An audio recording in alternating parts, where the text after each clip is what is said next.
Shalom saudara yang dikasih Tuhan, puji Tuhan. Jikalau hari ini kita bersama-sama kembali merenungkan akan karya keselamatan, karya agung salib itu yang sudah dikerjakan oleh Yesus Kristus.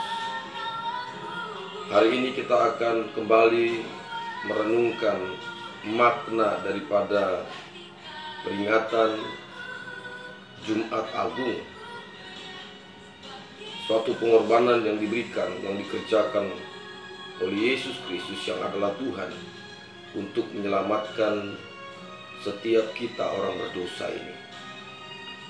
Firman Tuhan di pagi ini terambil dari 1 Petrus pasal 2 ayat 24 yang berkata demikian, Ia sendiri telah memikul dosa kita di dalam tubuhnya di kayu salib, supaya kita yang telah mati terhadap dosa hidup untuk kebenaran. Oleh bilur-bilurnya kamu telah sembuh.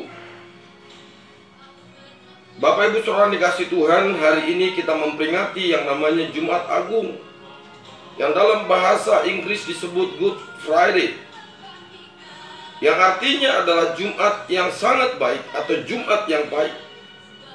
Mengapa dapat disebut sebagai Jumat yang baik atau Good Friday? Padahal hari ini kita sedang memperingati kematian Yesus Kristus.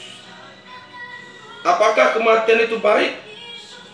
Mengapa Yesus tidak langsung saja terangkat ke surga, tapi harus mengalami yang namanya kematian di salib?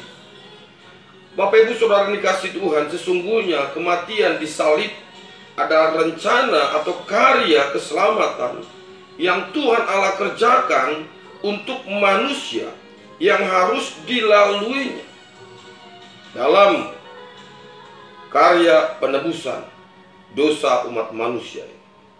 Dan inilah bentuk nyata, inilah bentuk gambaran Yesus yang adalah Tuhan, bentuk di mana Ia mengasihi umat manusia agar semua manusia tidak binasa, agar mereka bisa diterima di dalam kerajaannya yang kekal. Bagi siapa saudara? Bagi mereka yang percaya, bagi mereka yang mengasihi serta bersedia taat untuk hidup di dalam firman Tuhan. Saudaraku yang dikasih Tuhan, ada beberapa hal yang dilakukan Yesus Kristus melalui kematiannya. Yang pertama, Ia menunjukkan dengan nyata kasih Allah kepada manusia dengan memberikan nyawanya sendiri. Yohanes pasal 3 ayat 16 berkata demikian, karena begitu besar kasih Allah akan dunia ini. Karena begitu besar kasih Allah akan dunia ini, hingga Ia mengaruniakan anaknya yang tunggal, supaya barang siapa yang percaya kepadanya tidak binasa, melainkan beroleh hidup yang kekal. Betapa baiknya Allah kita saudara, yang tidak memaksa orang mengikutnya melalui ancaman atau hal-hal yang menakutkan, tetapi sebaliknya mengundang kita untuk percaya kepada Dia, hanya percaya kepadanya melalui kasih yang nyata yang tidak dapat kita peroleh oleh sumber-sumber lain, yang tidak dapat kita peroleh dari apapun. Namun sebagai respon saudara dan saya, sebagai respon kita, 1 Yohanes pasal 3 ayat 16, maksudnya melayani sesama dengan mengorbankan tenaga, mengorbankan waktu kita, mengorbankan uang, dana, atau apapun yang ada pada kita demi membela kepentingan keselamatan mereka. Kedua, Ia sudah menjadi korban penebus dosa manusia. Menurut hukum Taurat, manusia harus mengorbankan hewan-hewan, mengorbankan apapun untuk apa? Untuk menanggung dosa manusia. Tetapi sebanyak apapun hewan yang diberikan, sebanyak apapun korban yang saudara dan saya berikan, itu tidak dapat menyelamatkan, itu tidak dapat menebus dosa seluruh manusia. Maka apa saudara?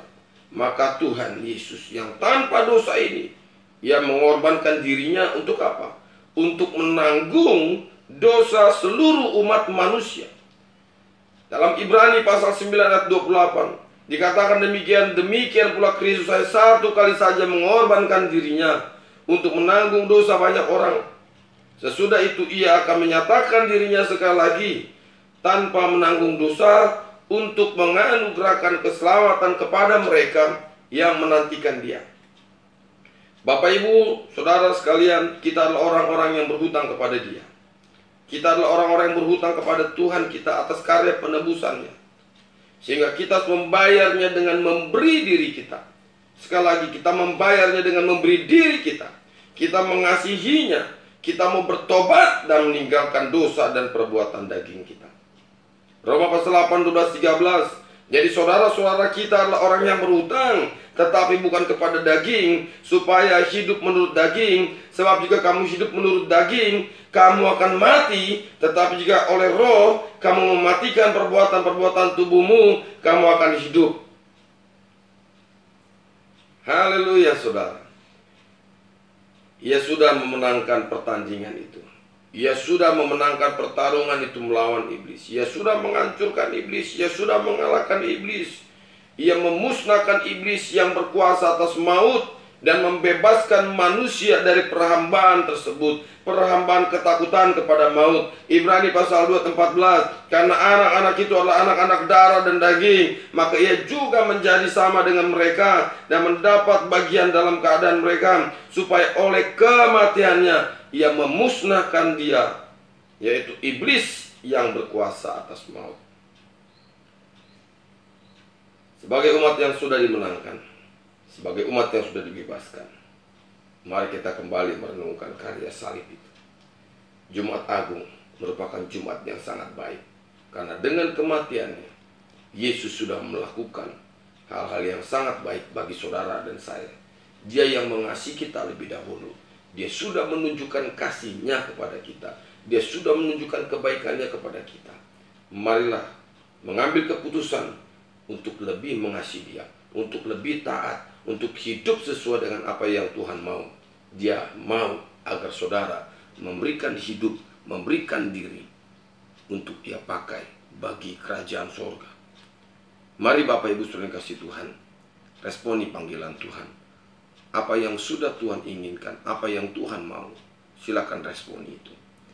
Jumat Agung ini, Jumat di mana kita kembali merenungkan, hari di mana kita kembali merenungkan akan karya Allah yang besar, karya penebusan yang sudah dikerjakan oleh Yesus Kristus di salib. Kita berdoa. Bapa, kami bersyukur jikalau kami boleh menikmati berkat dan anugerah Tuhan. Yesus, Engkau sudah mati disalibkan untuk menebus setiap dosa-dosa kami. Terima kasih Bapa, terima kasih Tuhan untuk karya agung yang Engkau berikan bagi kami. Kami akan meresponi segala sesuatu yang sudah Engkau berikan bagi kami, untuk kami taat dan mau melayani Tuhan. Demi nama Yesus Kristus kami berdoa. Haleluya. Haleluya. Haleluya. Amin. Saudara yang dikasihi Tuhan,